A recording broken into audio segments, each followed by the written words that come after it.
Rachel Reeves behaves like a real robot, like all the other members of the Labour Party, mindlessly repeating the same memorized phrases. Today, in the House of Commons, Rupert Lowe could not restrain himself and sharply attacked her, expressing his deep dissatisfaction and causing a real scandal. He vehemently stated that the real problem lies in the public sector, not in the private sector. Lowe also warned that her aggressive attacks on British businesses could have serious consequences for the whole country. I don't think she expected them to welcome her with open arms, particularly. But still, stony silence. It was, yes, it wasn't the greatest thing. But I mean, yes, that was the way that business is going to react to a national insurance rise. So I don't think that was a surprise. The surprising bit was for her to say, "Oh, look, guys, there won't be any more tax rises. I'm done now." I don't believe that. Well, I mean, it's a very brave thing to say. Whether that's her intention now. I mean, the problem with... just to interrupt, so what tax rise is she talking about? Because we had this big argument, oh, no, we didn't say national insurance rise for employers as a tax rise. I mean, that's their line. So is she saying income tax rise, VAT rise? Well, no, because, I mean... Or any tax rise? Well, I mean, she seemed to be saying any tax rise on business, I'm assuming because of the audience there, that the national insurance rise is a one-off and she won't come back for more. Obviously, she's boxed herself into a corner because she can't raise VAT, income tax or employee national insurance, the big ones when you need money. Keir Starmer has resolutely rejected the possibility of returning 2,500-year-old Elgin marble statues to Athens ahead of the Greek Prime Minister's crucial visit to Downing Street this morning. This statement was made despite the encouraging news that negotiations on the return of these ancient masterpieces to Greece are actively continuing, and a deal may be concluded in the very near future. The Greek Prime Minister Kyriakos Mitsotakis is making his first official visit to the UK today, after his tense conflict with former Prime Minister Rishi Sunak over the marble sculptures known as the Parthenon sculptures. Greece claims that these priceless artifacts, which are now in the British Museum, were illegally exported from Athens during the foreign occupation. The situation is heating up, and the future of these historical treasures remains in question. I thought she looked and sounded terrible. Yes, I agree with both. She keeps changing her appearance all the time, rather like a sort of con man on the run, you know, because she knows the British people are onto her. She's a liar. About her CV. And she lied on her CV. Yep. She... officials did it, apparently. Along with, yes, blame your staff. That's an appalling and dishonourable thing to do. Blame them for your mistakes. No, she's a reprehensible person. The electorate are onto her. She's conned them once by making a whole lot of pledges with Starmer, none of which turned out to be true. The statues, which were removed in 1860 by Lord Elgin, then British ambassador to the Ottoman Empire, became a symbol of long and painful disputes.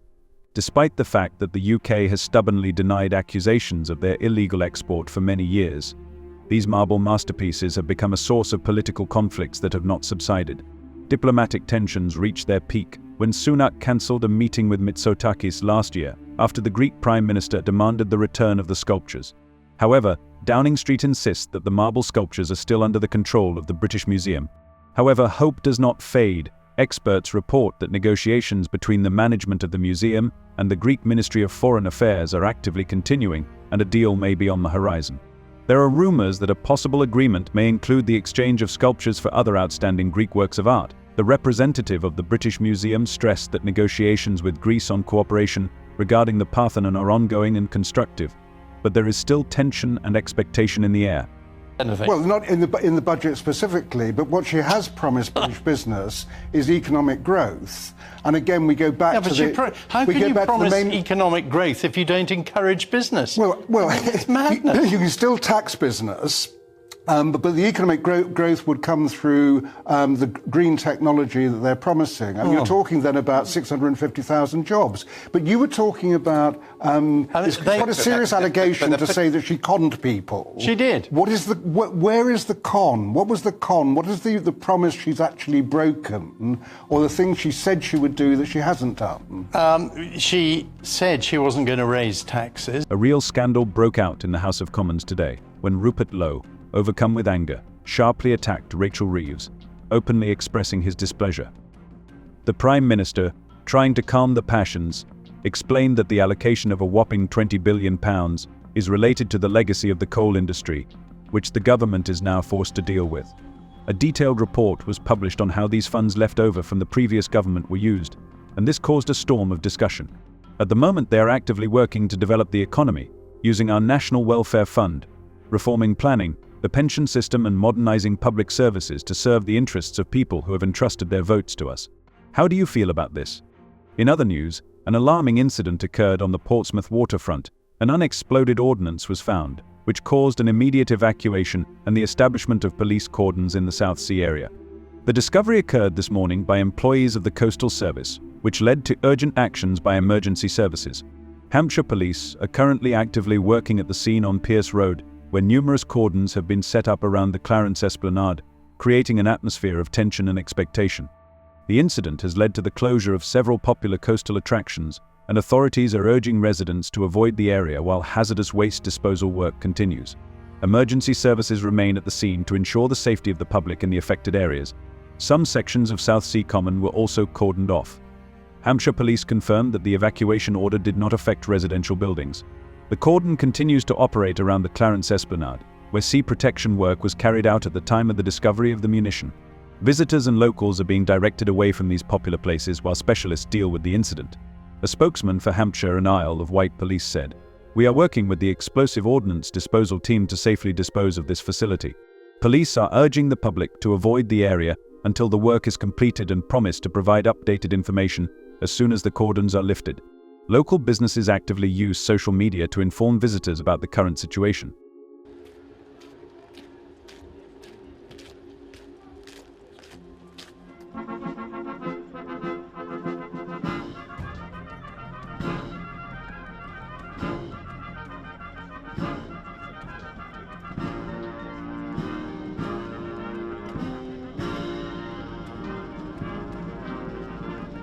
Meanwhile, the Princess of Wales joined Prince William at Kensington Palace on Tuesday to welcome the Emir of Qatar and his wife, Sheikha Jawah, as part of their state visit to the UK.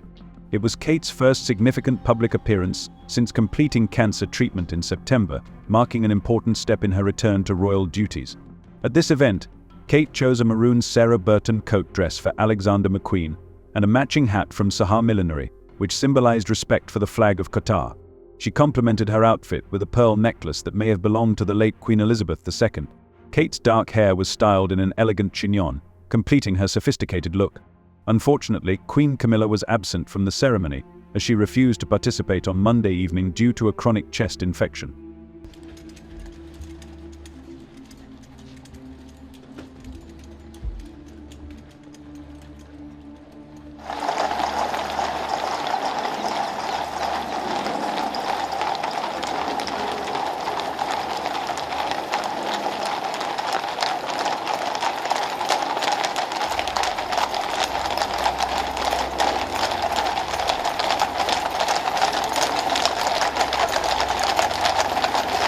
Doctors recommended that the 77-year-old Queen rest and recover from the illness she suffered a month ago after a trip to Australia and Samoa. Although Kate took part in the day's events, including a ceremonial welcome at the Horse Guards Parade, she did not attend the evening state banquet at Buckingham Palace. The royal couple accompanied members of the Qatari royal family to the Horse Guards, where the king officially greeted the Emir with a full military salute, including an inspection of the honour guard of the 1st Battalion of the Welsh Guards with an orchestra. The ceremony ended with the procession of carriages along the alley to Buckingham Palace, where a second guard of honour awaited them. When the royal procession arrived at the palace, the band of the Irish Guards performed the national anthems of Qatar and Great Britain. What do you think about the topics we discussed in today's video? Share your opinion in the comments below. See you.